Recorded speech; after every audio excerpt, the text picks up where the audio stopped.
today I'm going to be playing another session of pools, so feel free to join me if you like. I'm also going to be chatting on the topic of recovery from trauma and addiction, and also talking about some techniques for dealing with anxiety.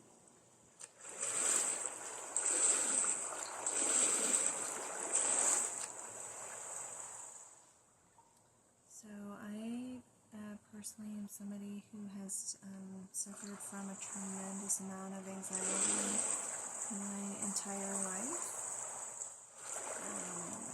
In the early decades of my adult life, I dealt with it by self-medicating.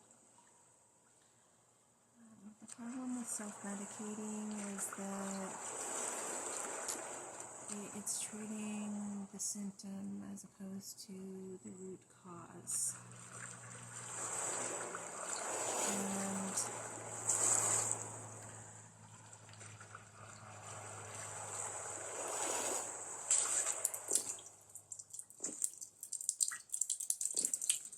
the root cause might, in some cases, be either physical or emotional trauma, which was definitely the case with me, but it can also come from generational trauma, and then we inherit it through our DNA, and that can manifest in a variety of neurodivergent forms. So, whatever the case may be, using self-medication as a treatment for anxiety is problematic because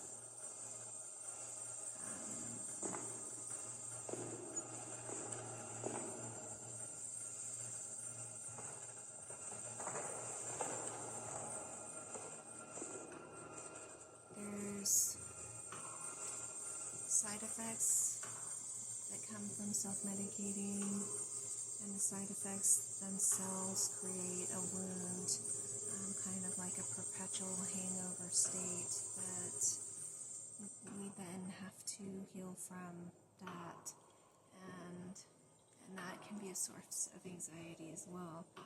So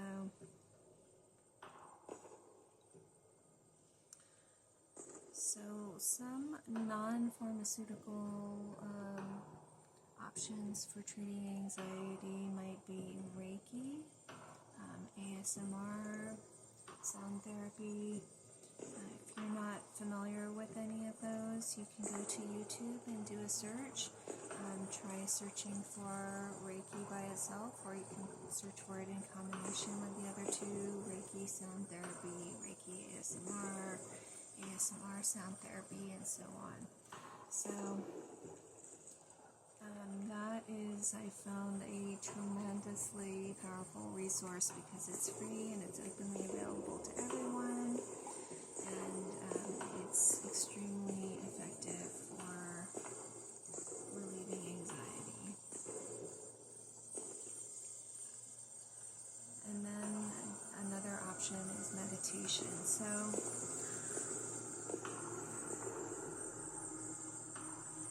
meditation is the most optimal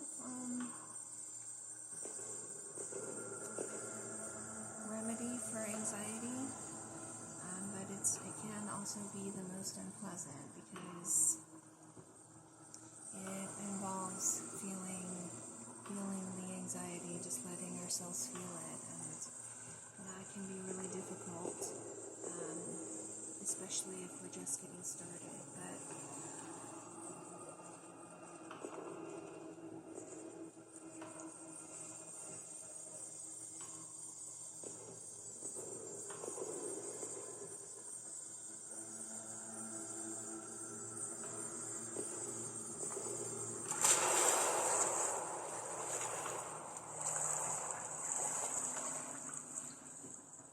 once we can just reach the point where we can just let ourselves feel and let ourselves be okay with feeling unpleasant and just sitting with the discomfort, It's really powerful. It's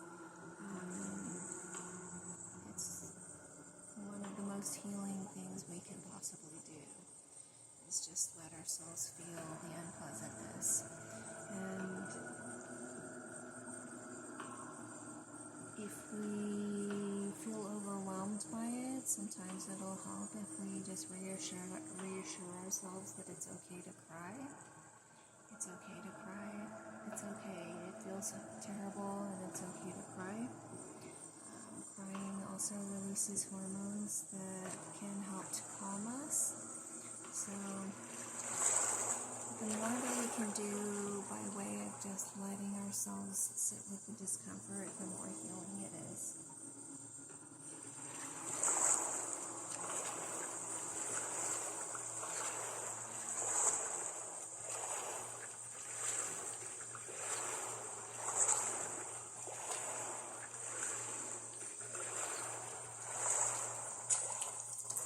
Another thing that we can do is reframe the narrative around what we're feeling.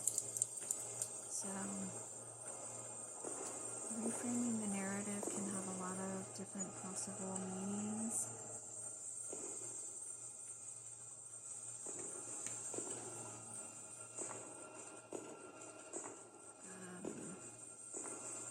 You may have heard of cognitive behavioral therapy. This is also called CBT for short, and reframing the narrative is one component of it.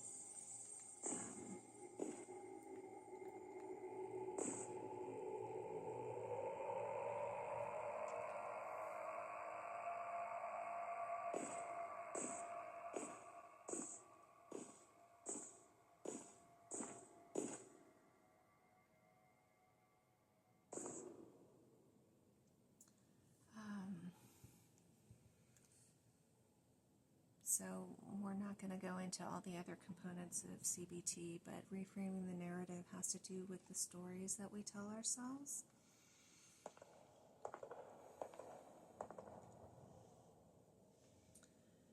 And so a lot of times we can get into negative narratives about what we're experiencing. An example might be like, God, I'm such an idiot. Why did I do that? Berating ourselves, being critical. I just caught myself the other day dropping something and saying, God, I'm so clumsy.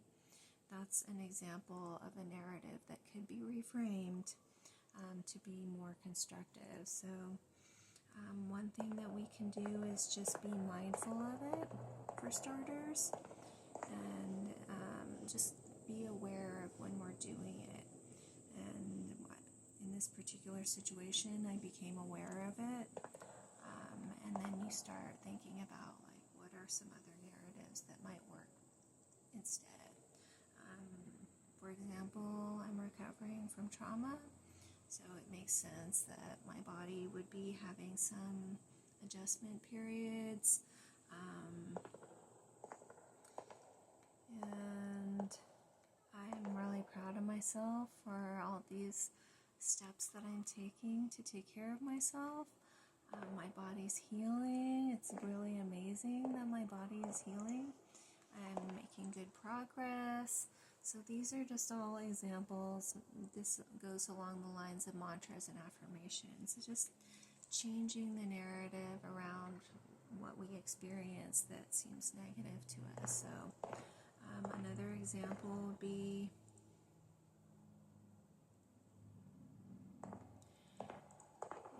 if somebody doesn't text us back right away and we think to ourselves, oh, that person's angry with us, or they don't like us anymore, they're giving us the silent treatment, all sorts of narratives that may not actually be the case, and there may be some other explanation that actually has nothing to do with us.